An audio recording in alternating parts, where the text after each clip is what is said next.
this computer. All right, so I'll probably carve out this initial part anyway. This session is a demonstration of how to use Bookings, which is an app that is located in Office 365. You can tell from the URL that this is actually part of the Outlook app in Office 365, which we'll talk about here soon. The URL was shared in an email, and I will be sharing that again so that you can just go to that link and access the reservation page. You can also access this from your phone once you install the Bookings Office 365 app and log in under your email address and password. So the way that this particular app is designed, it is kind of like somebody described a hair salon, where you will select a service and then you will select a staff person to provide that service to you. And then you would pick the date and the time. That's the structure of this app. The way that we are using it is a little different, but it still works. So the services are blocks of time that you want to reserve a landing zone. And we've set it up for blocks of 1 hour, 2 hours, 4 hours, or a full day. And the full day is 9 hours because the offices are scheduled to be available between 8 a.m. and 5 p.m. Monday through Friday. That's not to say that you can't use the landing zones outside of that time. You just don't need to reserve that. So each one of these services actually has a description, which what the I is for, information. There really isn't anything informative there except for this is how you see the floor plan for the 3rd floor of the academic office building. So what you would do to see the floor plan is you would highlight the URL and then right click and hit the go to button. So that will open up the floor plan in another window. I am going to pause here and ask the audience to do a thumbs up if you can see the floor plan, or do I need to share a different screen? Thumbs up. Thank you. I like the interactivity. All right, so I'm going to zoom in a bit just to give you an idea of how to interpret the floor plan. The landing zones that are available are in purple. And so what you may want to do is look and see which room you're thinking about, which desk. Offices that have 2 desks, there is an A and a B. We aren't actually indicating when you get to the office which one is A and which one is B. It doesn't really matter which one you pick, I suppose, but there's 2 of them, and that's how we're delineating them. And then private offices, there's not an A or a B, there's just the room number. So here you can get an idea of which office you want to reserve, which desk. The blue are cubes that are essentially available, but we're not setting those up for reservation. And then finally, we do have one conference room that we're adding to this Bookings app for reserving, and that's the one that's outside of our break room. All right, I'm going to go back to the Bookings page. Each one of these services or blocks of time, the information button brings up the exact same thing. So that's how you would go and look at the floor plan, highlight the link, right click, go to. That's how you can see the floor plan. All right, now depending on the block of time that you are reserving, that will then pick out times. This is the start time for the 1 hour block that you want to reserve. And notice that it's basically wide open between 8 and 5 p.m. 5 is not listed because the schedule system ends at 5 o'clock. So you cannot reserve a start time of 5 o'clock, but you can at any other time on the hour between 8 and 4 o'clock. Here where it says staff, these are actually the offices, and you can see by the numbers, A, B, etc. Pick which one you want. Whichever one you pick, it will update the availability based on what has already been reserved for that office space. Each one of these offices has its own Outlook calendar. So once you make a reservation, this Bookings app communicates with the Outlook calendar for that desk, and it will only provide times that are actually available.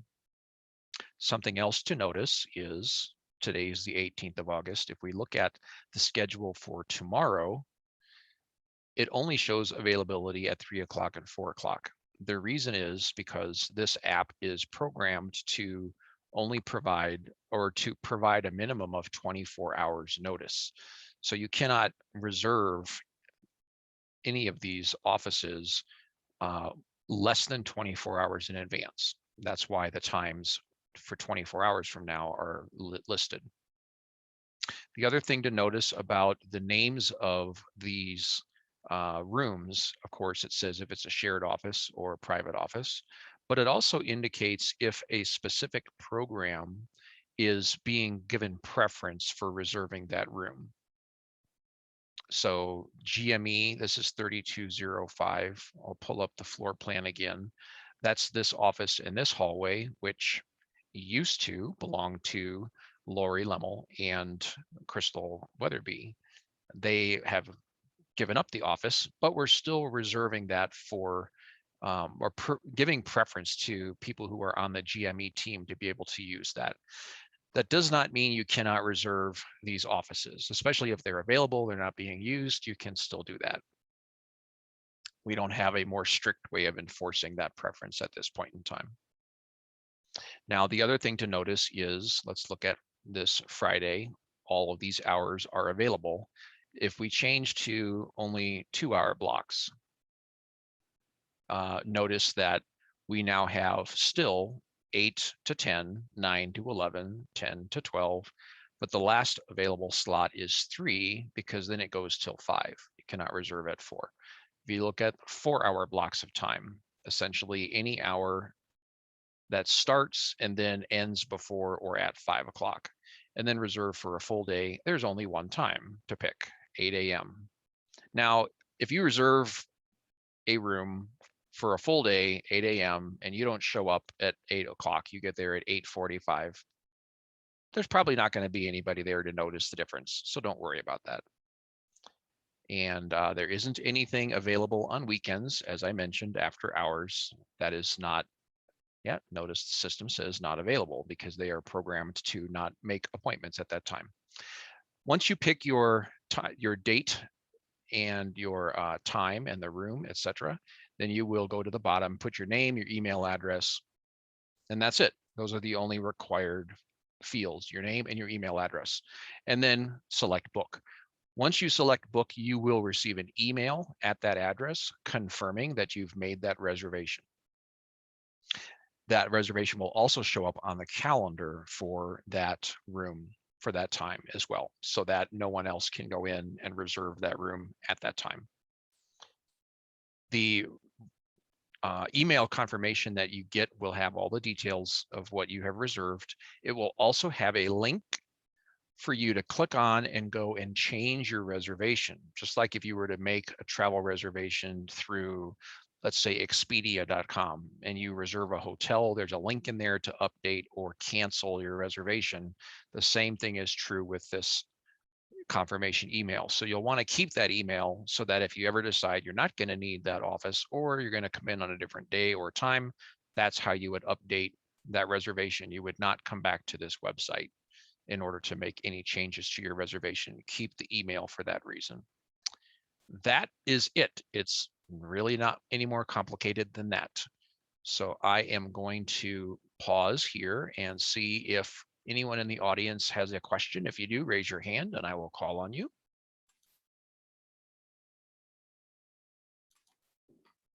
Jennifer, you have a question. I have one question is, I see that some of the rooms have 2 desks. Are they labeled so you know which one is in? I see it from like the map more so than in here. Like it looks like desk like 3412A and 3412B are in there. Are the desks labeled when you get there, or how do you know which one you're requesting? Good question. Currently, they are not labeled. And so we aren't at the moment planning to enforce that. It just means that there's 2 desks there. So if you reserve B and when you get there, someone is sitting at the desk that's on the right, then you can just sit at A. I don't know that we want to take too much time to try to enforce that.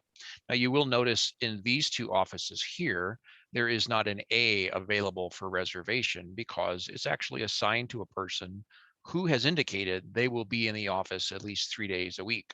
So that person is keeping their assigned desk. It is the other desk that is available for reservation. And in that case, because these individuals own these desks, it's pretty clear which one is B. It's the one that's empty.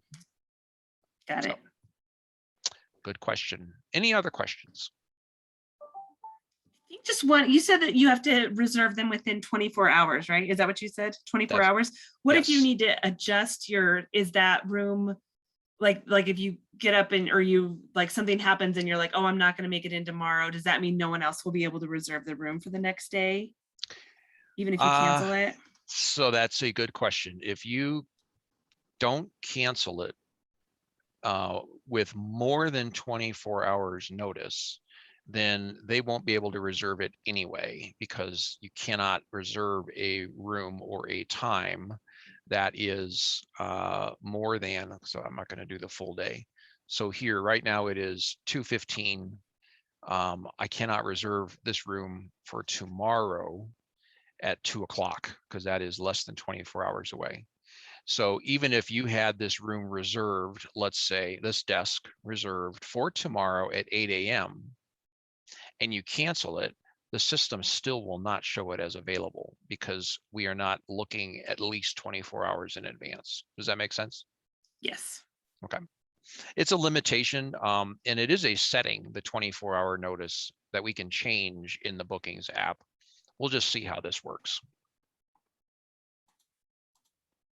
Well, thank you for the great questions. And if anyone else has questions about this, feel free to contact me or Shad Amelitos. He will also be assisting with supporting this app.